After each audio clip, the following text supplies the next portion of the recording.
در این بخش از آموزش میپردازیم به آرتروز گردن. ریشه آرتروز گردن به خاطر عارض شدن خشکی در مهره و دیسک های گردن اتفاق میافتد و هر موقع خشکی در این قسمت ها زیاد بشه در دو حالت گردن درد رخ میدهد.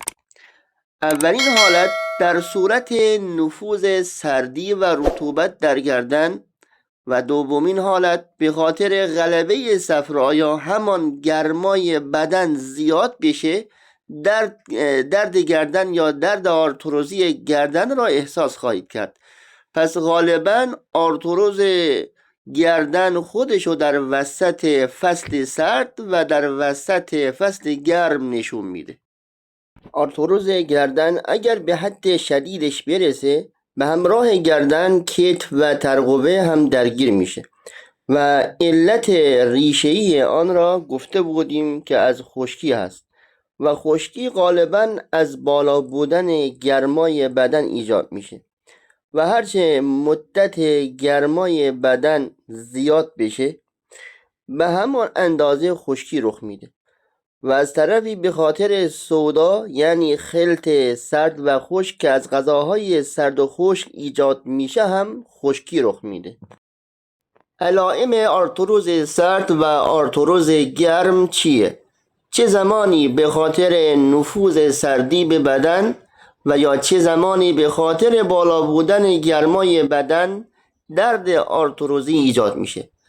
هر موقع درد گردن همراه با ماهیچه های گردن و کتف درد بگیره علت به خاطر سردی هست و هر وقت بدون درگیر شدن ماهیچه ها درد بگیره علت از گرما هست و هنگامی که درد آرتروز گرم ایجاد بشه گرمای بالای بدن را هم حس خواهید کرد.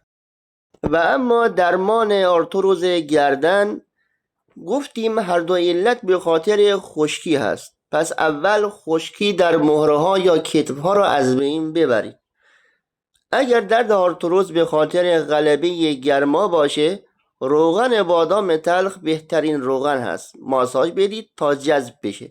روزی 2 تا 3 بار انجام دهید و ارده تلخ و شیره خرما را روزانه صبحانه یا شام بخورید و برای کم کردن میزان حرارت بدن از خاک شیر و کاسنی و سرکه انگبین استفاده کنید که با پایین آمدن گرمای بالای بدن درد آرتروز گرم کم خواهد شد.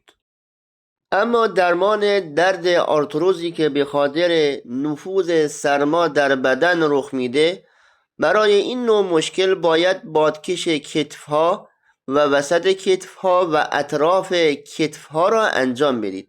1 روز در میان 14 مرحله و روغن مالی روغن میخک و بادام تلخ و زیتون را به صورت ترکیبی کتف‌ها و گردن را به آرامی روزانه ماساژ دهید. کسانی که این نوع مشکل را دارند غالباً در پاهاشون احساس سردی می کنند. یعنی به عبارت ساده این افراد مستعد روماتیسم هستند. پس از سردیجات پرهیز کرده از غذاهای گرم و تر مانند ارده تلخ و شیره خرما و امثال آن استفاده کنند. خب دوستان به پایان این آموزش رسیدیم. موفق و مؤید باشید.